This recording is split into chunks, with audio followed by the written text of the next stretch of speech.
Hello mga mare, kamusta po kayo? Dahil hindi ko nga po nailuto yung gusto kong iluto kahapon, kaya ngayon iluluto ko na siya. Ito nga po yung chicken curry na gusto ko na pong iluto kahapon pa. Ay, hindi ko alam yung pronunciation nito mga mare, kung curry o ano, kayo na pong bahala. Una ko nga pong ginawa, pinirito ko muna yung carrots at saka po yung patatas. Nung nakita ko nga po na medyo brown na po yung patatas and parang nagka-caramelize na po yung carrots, sinango ko na din agad. And then same pot lang din po, nagisa na po ako ng bawang at sibuyas. Nilagay ko na nga rin po agad yung manok at tinakpan ko agad. Hinihintay ko po kasing maubos yung tubig na katas ng manok.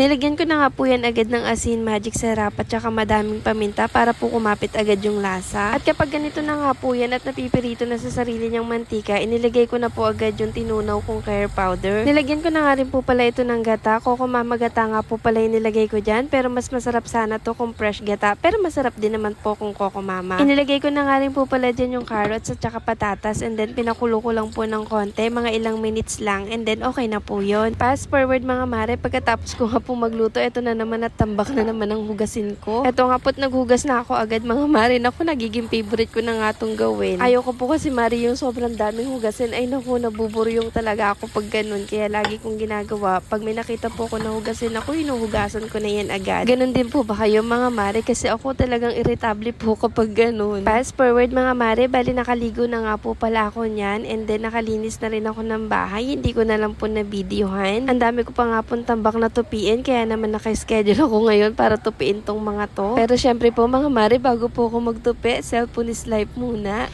Tinigil ko nga muna dyan yung pagsa-cellphone ko mga mare, at naku, hindi po talaga ako matatapos. Pero syempre mga mare, habang nagtutupi po ako dyan, nanonood din ako sa cellphone ko, kaya tingnan nyo naman yung reaction ko, tutok na tutok sa cellphone. Ay naku, kung maaalala nyo nga po mga mare, at sinabi ko na sa inyo na ito talaga yung pinaka favorito kong ginagawa. Sa kabaligtaran nga lang po yun mga mare, hindi ko nga po alam kung bakit ba ayoko po talaga itong pagtitiklop ng mga damit. Napakadali nga lang po nitong gawin mga mare, pero aminin po natin, nakakatamad po talaga to. Dati nga mare, noong nagpapalaundry pa lang po ako, gusto ko po talaga laging nakatupi na, para nun ilalagay ko na lang sa lagayan. Kaso nga lang po mga mare, binilan po ako ni Mr. ng automatic, kaya no choice ako nang magtutupi nito. Pero nung mga panahon nagpapalaundry pa lang po ako mga mare, nagwo-work pa po kasi ako noon, kaya hindi ko na rin po maharap maglaba. Pero ngayon nga po na nag-stop muna ako sa work, ayan, trabaho ko po muna lahat. O siya mga mare, napahaba na naman po yung chika ko. Hanggang dito na lang po muna. Thank you again for watching